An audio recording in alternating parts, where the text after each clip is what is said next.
And this is exact words that came out her mouth. 50 does not determine what goes in and go out of this documentary. You know what I'm saying? Jessica was the reason why those kids lost their life, because she locked the door on those kids running down the steps. And I don't know her name. I don't know, man.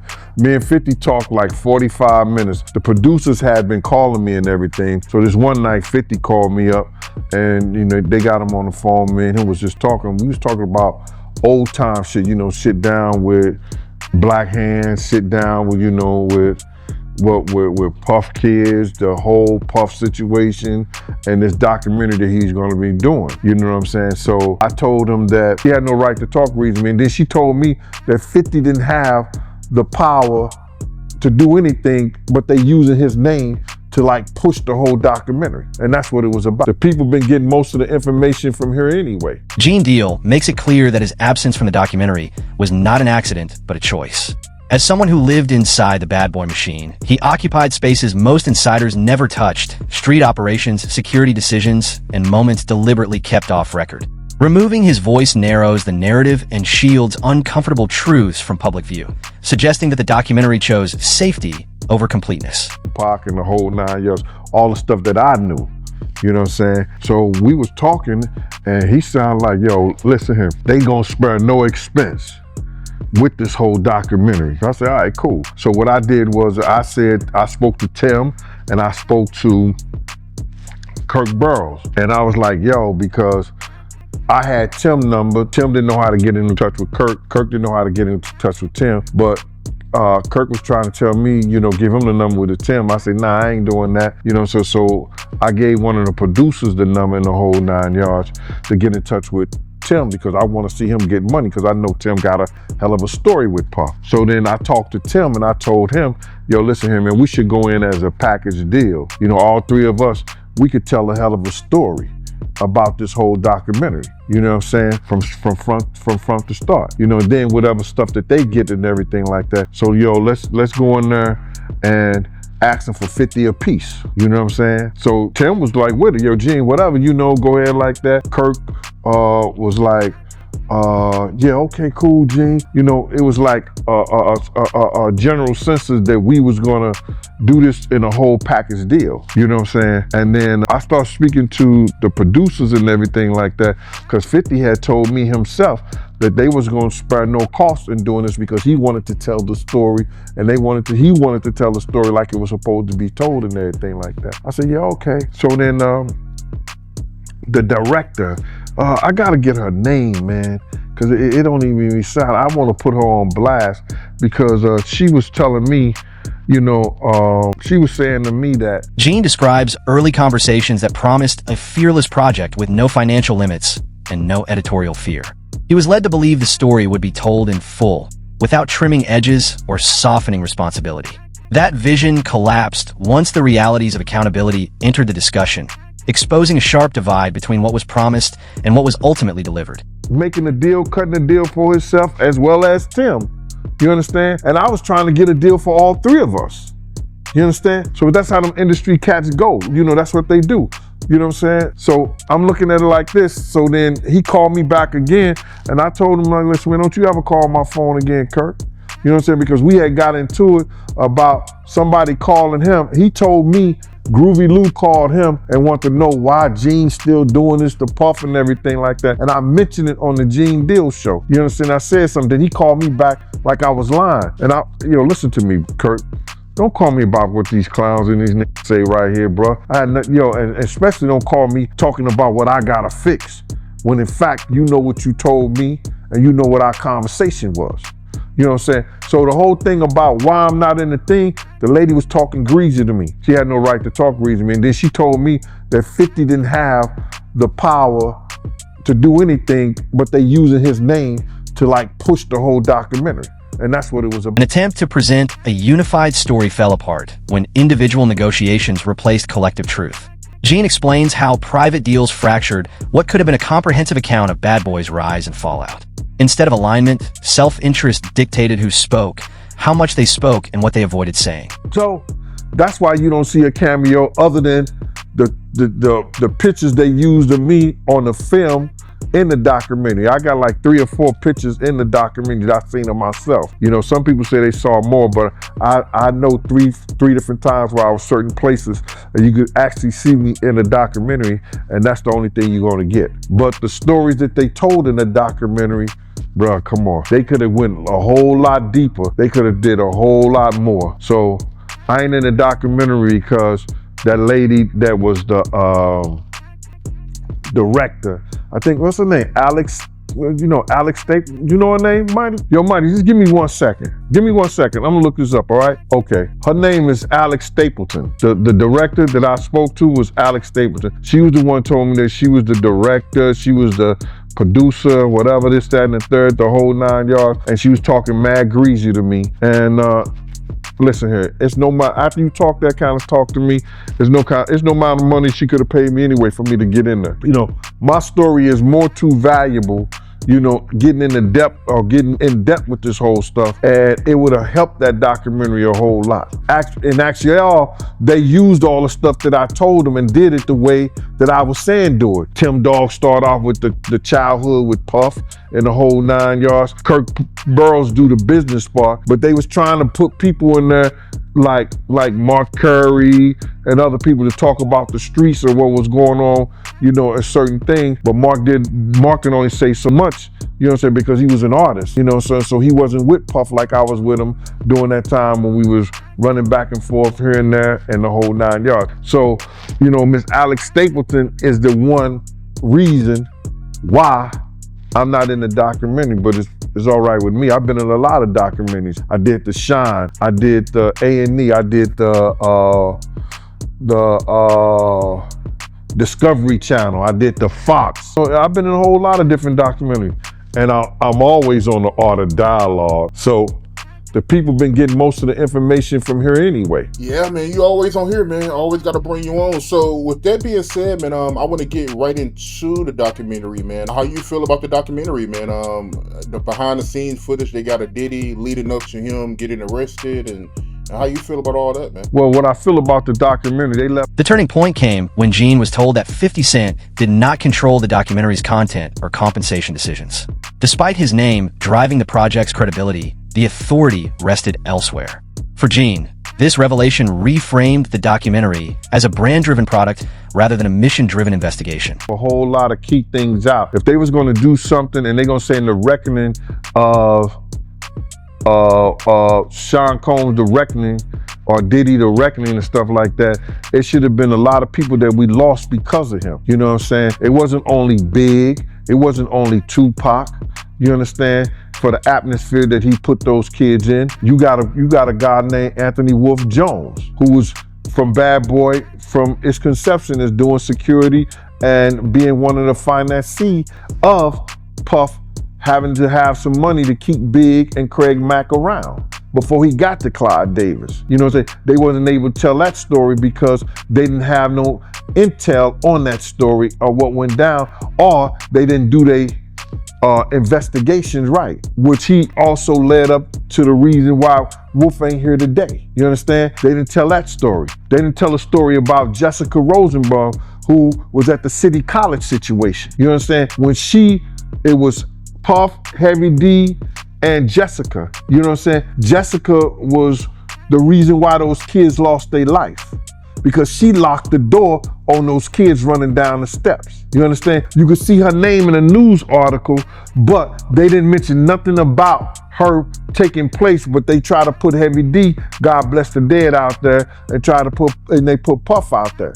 You know what I'm saying? She should have been the main one because she is the one who locked the door on the kids. You understand? She is the one who locked the door on the kids, and all those kids lost their life. Had she not locked those doors, not one kid would have lost their life. Not one kid would have lost their life. And that's what happened. So the feeling that I have about the documentary, man, it was just old news, and they took a couple of with the footage from Puff from the days that's leading up him to get arrested, and the incidents with the people from the courts, the 2 people from the courts. So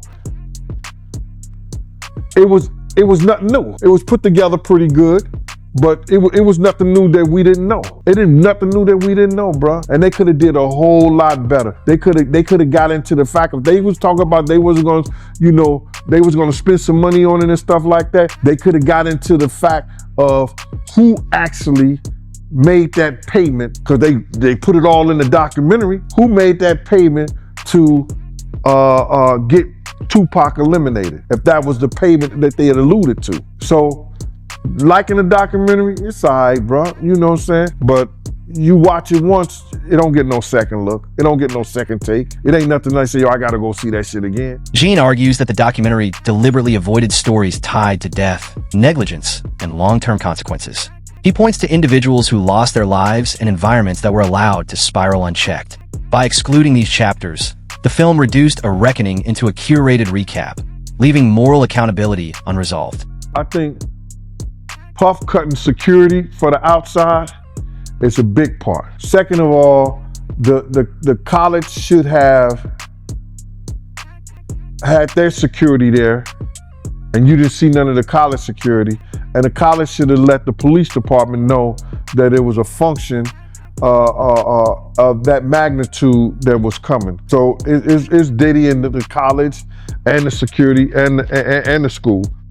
To get into this documentary, man, because I want to get your point of view, man, and I want you to break it down. There's one part in here where Eric Sermon, he told a story about how he was in the car with Misa, and Diddy caught him in the car, and Diddy swung on him. You seen that part? Well, Eric Sermon said that Puff swung on him and invited him, and he invited Puff to go around the corner. But a lot of people, Kirk Burrows told the story, and I told him, like, because we knew that had happened back in the day, that Puff was putting his hands on Misa.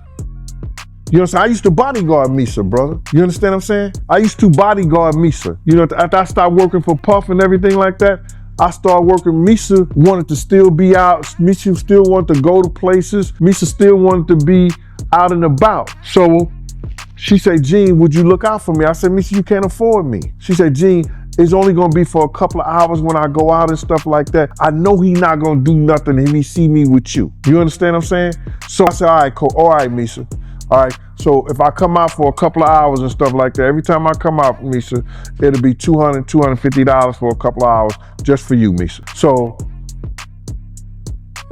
it was known that Puff had a hand problem, especially when it came to women that he dated. And it was surprisingly that he swung, and like Eric Sermon said, on him.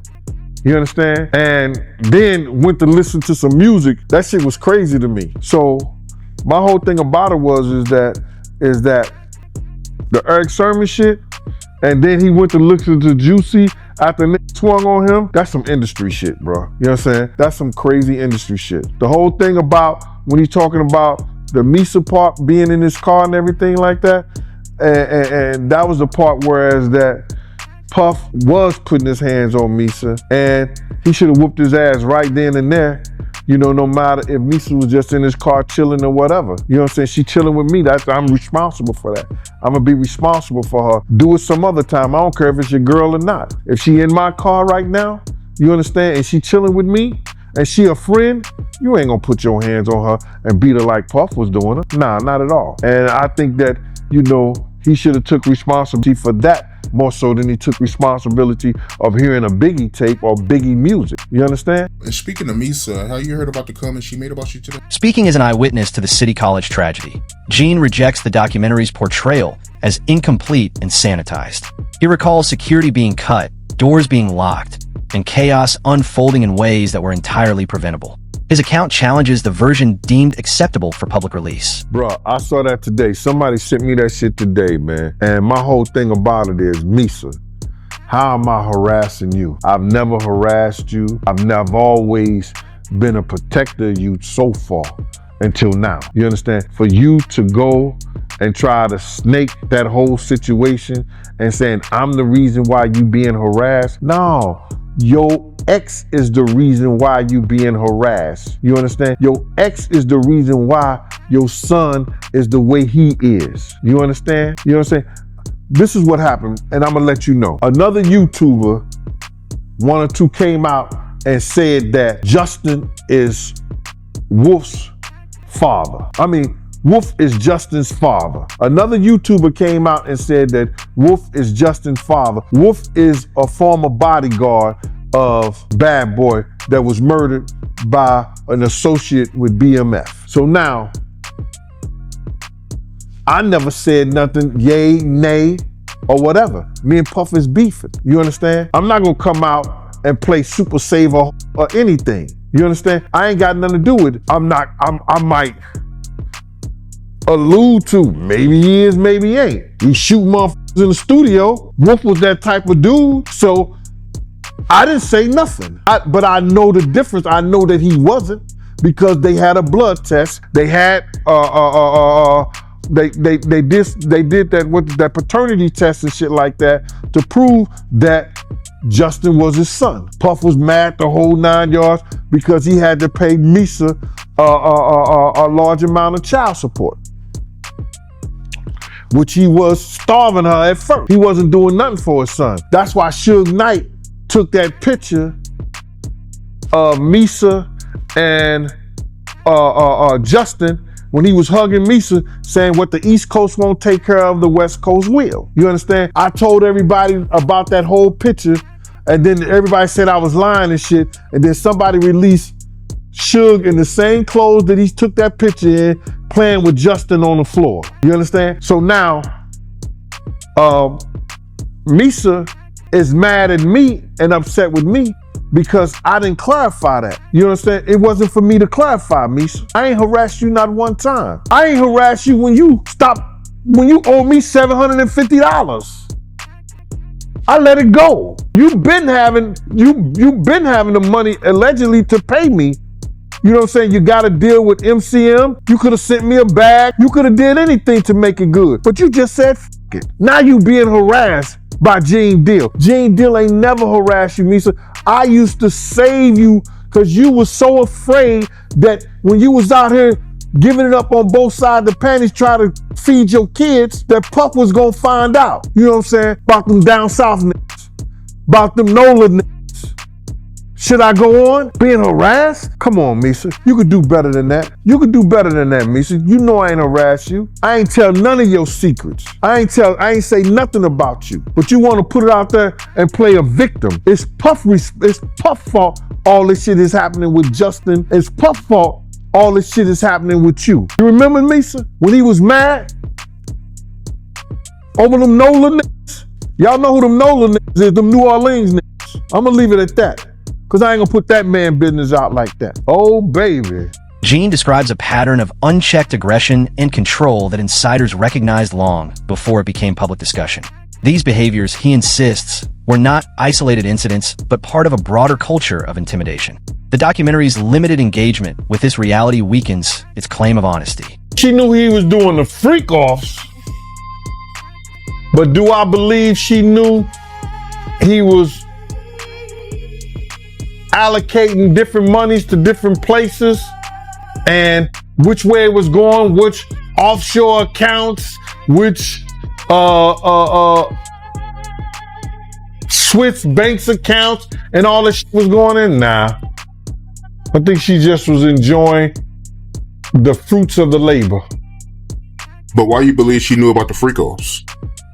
Because one of the witnesses said she was there. And then you remember this, bro? Check it out. People tell off on themselves so much, man, and I don't understand when people don't catch it. Diddy has said this. He said, when I give a party, I have to have an ambulance outside of the house. Paramedics ready. That people have to take IVs. Remember the time that him and his mama kissed each other on the lips? Yeah, I remember that video. Do you remember that both of them was getting an IV at the same time? Yeah, I did notice that, yep. That's from the Diddy freak-off party. And I'm gonna say allegedly. So let me ask you this. You knowing her at one point, you knowing her personally, is she the kind of person that, would be a part of a freak-off or no? I think that she liked to party, and she partied with young people. She's always been like that. She always copied or emulated Little Kim and Mary J. Blige. Or they emulated her. The blonde hair, the nails, the high boots, the age appropriate, inappropriate clothing that I want to say, because I know people going to drag me through it. About, what you mean? She's 70, 80 years old. She don't have to wear she can wear hot pants if she want to. Okay. And so all of a sudden I hear Diddy, who's in her bedroom. He's like, yo, babe, come here. And she's like, yeah, no problem, but hold on 1 second. I have my computer on, my personal information out on my computer. Let me just take it off and I'm coming. Yo, all of a sudden I just see this big ass bottle of liquor come flying past her face and just hit the wall, bro. It didn't even break, which was crazy, but hit the wall and fell down. She got scared. He comes out the room, grabs her by her hair, bro, drags her off that chair and drags her into the bedroom, and I just hear, bop, bop, bop. When I tell you to come here, you f***ing come. Bop, bop. And she's just screaming, I'm sorry. Yeah, I got crazy goosebumps right now, man. Like, when I was testifying against this, bro, like not in the court, like when HSI first reached out to me about this, I, like, from the day that they started interviewing me all the way up to the point where we was just about to go to trial, bro. Every time I told this story, bro, I was having a meltdown, bro. The guilt that I had, bro, because I just remember standing up, I'm gonna kill this, and then sitting down like, you're gonna die, bro. You're gonna die, bro. All goons is in the next room, the next apartment right next door, bro. You know what this is, bro. You know who this is. And it's like, yo, like how to what is the right decision in that case, bro? There's gonna be a whole lot of dumbass people that's gonna be like, yo, you supposed to go in there and beat up this dude. Man, please, bro. Let me tell you something. He was beating this woman and she kept going back. And I'm not victim blaming, bro. But what I'm saying is there was certain to be two victims in this case, and one of them was probably certain to be excommunicado altogether, and that was me. Especially with, if I would have attacked that dude, like, there ain't no way it ain't making the news, bro. Cause I was gonna rearrange his motherfucking face, dude. The rage that was going through me, bro. But you just don't know what to do in that situation, man. I stood up, I sat down, I put my clothes on, I sat back down again. I'm like it's just you don't know what to do, bro. You don't know what to do. And then he has the audacity, fam, to walk out the room like while acknowledging the documentary's polished production, Gene dismisses it as unfinished and cautious. To him, it offers nothing new to those who live the era and avoids the hardest truths that would have defined a true reckoning. It is, in his view, a one-time watch that stopped short of its own promise.